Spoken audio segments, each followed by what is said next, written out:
महाविद्या का जो अनुष्ठान है ये परिवार में, चाहे वो ब्रह्म बाधा हो, भूत प्रेत की बाधा हो, यक्ष की बाधा हो, या राक्षसादि के द्वारा घर में रहना दुष्कर हो गया हो, या टोना टोटका हो, किसी की कुदृष्टि हो, या किसी व्यक्ति ने ईर्ष्या द्वेष बस ऐसा प्रयोग कर दिया हो कि आपका पूरा परिवार शारीरिक रूप से, आर्थिक रूप से, मानसिक रूप से, पारिवारिक रूप से डिस्टर्ब हो गया है, अस्त व्यस्त हो गया है, तो ये अनुष्ठान बहुत ही लाभप्रद है।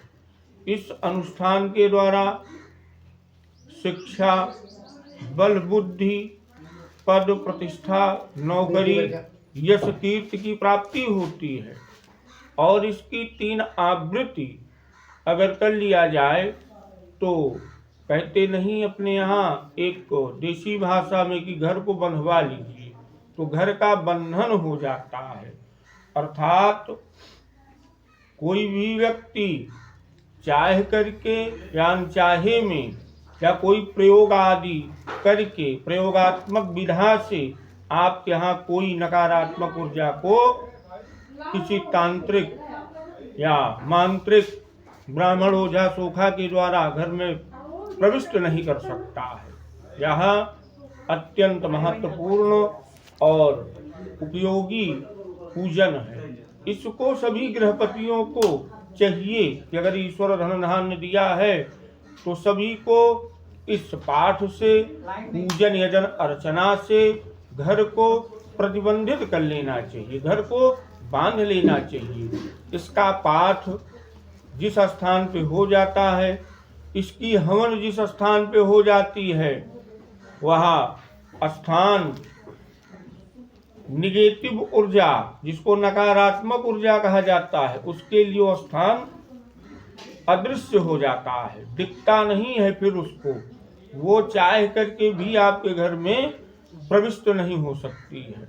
लेकिन ये जो महाविद्या का प्रयोग है भैया, इसको 3 आवृत्ति किया जाए 3 बार। और इस 3 आवृत्ति के पहले अगर आपके यहाँ कोई अकाल मृत्यु है या परिवार में अकारण किसी की मृत्यु हुई है, तो उसको पहले त्रिविंडी के साधन के द्वारा मुक्त करिए, उसको परिवर्तित करिए, तब महाविद्या का प्रयोग करिए।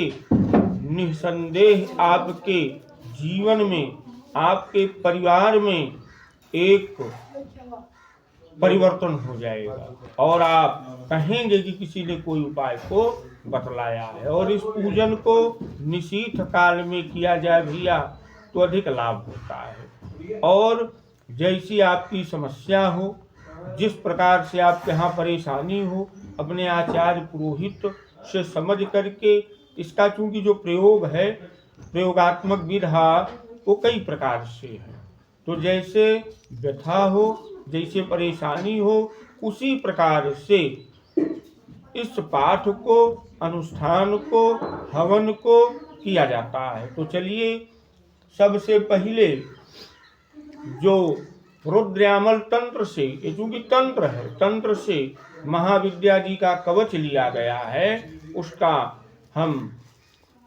सभी वेद संख्यांक चतुर ब्राह्मणों के द्वारा पाठ करते हैं और आप सभी जो है श्रवण करिए। और ये जो कवच का पाठ है भैया, महाविद्या स्तोत्र और पाठ की विधा के पहले, उसको आरंभ करने के पहले कवच करना चाहिए। अगर कवच आप नहीं कर रहे हैं तो जो यक्षणी हैं आपके शरीर का रुधिर पिएंगे, रक्त पिएंगे। इसलिए सर्वप्रथम महाविद्या के कवच को किया जाए। महाविद्या के कवच के बाद तब आप स्तोत्र करिए और सब प्रयोग महाविद्या का पाठ करिए। तो इस पाठ की जो विधा है, जो व्यवस्था है और जो तरीका है, हमने आपको बतलाया, और महाविद्या कवच के पाठ को अब हम आप करते हैं, जिससे शरीर की रक्षा होती है, सभी दिशाओं से रक्षा होती है। महाविद्या कवचम भैरव उवाच शृणुदेवी प्रवचामि कवचं सर्वसिद्धिदम् आद्याया महाविद्याया सर्वाभीष्टफलप्रदम् कवचस्य ऋषे देवी सदाशिव इति ऋतः छन्दो अनुष्टुभ देवता च महाविद्या प्रकीर्तिता धर्मार्थकाममोक्षाणां विनियोगस्य साधने एङ्कारापातु शीर्षे मां कामबीजं तथा हृदि रमाबीजं सदा पातु नाभौ गुह्ये च पादयो ललाटे सुन्दरी पातु उर्गामा कण्ठदेशतां भगमाला सर्वगात्रे लिंगे चैतन्यरूपिणी पूर्वे मां पातु वाराही ब्रह्माणि दक्षिणे तथा उत्तरे वैष्णवी पातु चेन्द्राणि पश्चिमे अवतु माहेश्वरी च आग्नेयां नैऋते कमला तथा वायव्यां पातु कौमारी चामुण्डा ईशके अवतु इदं कवचमज्ञात्वा महाविद्यां च यो जपेत फलं जायते तस्य कल्पकोटिशतैरपि। रुद्रयामलतन्त्रे महाविद्या कवचम् श्री महाविद्या देवता अर्पणमस्तु सत्याः सन्तो यजमानस्य कामः।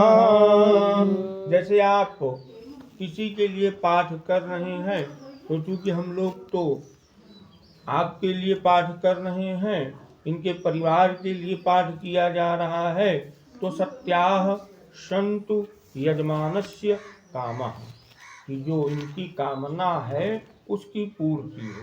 अगर आप अपने लिए कर रहे हैं तो सत्याः सन्तु मम कामः, अपनी कामना की पूर्ति के लिए आप पाठ कर रहे हैं। इस प्रकार से जो है कवच का पाठ परिपूरित हुआ।